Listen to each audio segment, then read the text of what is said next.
اب اگلی بات سمجھیں، عالم نبی کا وارث ہے، نبوت کمال علمی کا نام ہے، تو جس میں کمال علمی ہوگا وہی اس صاحب کمال علم کا وارث ہوگا۔ نبوت کمال علمی کا نام ہے، تو یہ دیکھ رہے ہیں کمال علمی کس کے اندر ہے؟ یہ کمال علمی عالم میں ہے، عابد میں ہے، عالم میں ہے، زاہد میں ہے، کس میں ہے؟ جس میں ہے، پھر وہی نبی کا وارث ہوگا۔ تو عالم پیغمبر کا وارث اس لیے ہے کہ عالم میں پیغمبر کا جو اصل کمال علمی ہے وہ عالم کے پاس موجود ہے۔ میری باتیں بہت اچھی طرح سمجھ لیں۔ نبی میں اوصاف بہت ہوتے ہیں، میں اگلی نشست میں بات کروں گا انشاءاللہ۔ پیغمبر میں اوصاف بہت ہیں، پیغمبر میں کمالات بہت ہیں، لیکن نبی کا اصل کمال، نبی کی اصل خصوصیت وہ نبی ہونا ہے۔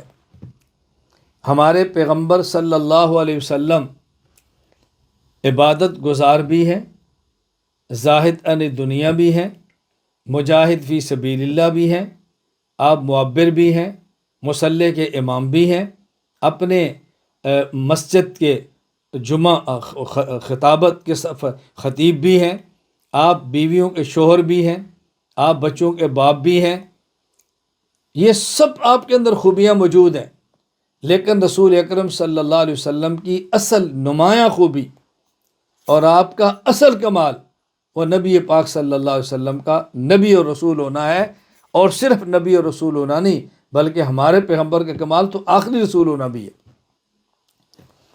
آخری رسول بھی تو وہی ہوگا جو نبی ہو، جو نبی ہوگا اس نے آخری رسول کیا ہونا ہے؟ میں بات سمجھانا چاہ رہا ہوں کہ جس طرح انبیاء کرام میں اصل کمال وہ نبی کا نبی ہونا ہے، باقی چیزیں سب اس کے تابع ہیں، جس طرح صحابی کا اصل کمال اس کا صحابی ہونا ہے، باقی چیزیں سب اس کے تابع ہیں، اسی طرح عالم کا اصل کمال عالم ہونا ہے، باقی چیزیں سب اس کے تابع ہیں، باقی چیزیں سب اس کے تابع ہیں۔ قیامت کے دن ایسے نبی بھی ہوں گے کہ جن کا کلمہ گو ایک امتی بھی نہیں ہوگا، نبی کا مقام پھر بھی سب سے زیادہ ہے، کیوں؟ اصل کمال ان کا نبی ہونا ہے۔ تو جس طرح نبوت کی اصل خوبی نبی ہونا ہے، باقی خوبیاں اس کے تحت ہیں، صحابی کی اصل خوبی صحابی ہونا ہے، باقی اس کے بعد ہیں، اسی طرح عالم کی اصل خوبی عالم ہونا ہے، باقی چیزیں اس کے بعد ہیں۔ تو اللہ کے نبی صلی اللہ علیہ وسلم نے فرمایا ان العلماء ورثۃ الانبیاء، علماء یہ نبی کے وارث ہیں۔ یہ سمجھنا ضروری ہے کہ اصل نبوت کا کمال کیا ہے، تو پھر سمجھ آئے گا کہ عالم یہ نبی کا وارث کیوں ہے۔